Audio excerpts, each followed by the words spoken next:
তো চলো বন্ধুরা, প্রথমে মুখে মুতার ভিডিও দেখে নিন, তারপর ফানি কমেন্টগুলো পড়বো আর হাসবো। চলো স্টার্ট। কি হয়েছে ভাই? ব্রেকআপ হয়ে গেছে ভাই। ব্রেকআপ হয়নি ভাই, মুখে মুতে দিয়ে চলে গেছে। বন্ধুরা ভিডিও দেখা হলো, চলো এবার কমেন্ট গুলো পড়ি আর হাসি। আমাকে বলতে আমি মুতে দিতাম।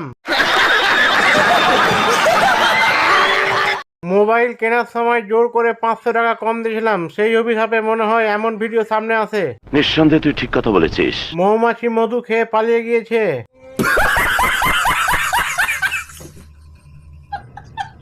তোরাই শান্তিতে আছিস বোন, ব্রেনও নাই, ব্রেন ক্যান্সারের ঝুঁকিও নাই। कैसा लगा मेरा मजाक? তোদের জন্ম কি করে হয়েছিল রে? বিষয়টা একটু ব্যাখ্যা করবেন? মুখে নয়, ফুটোতে মুটেতে চলে গেছে।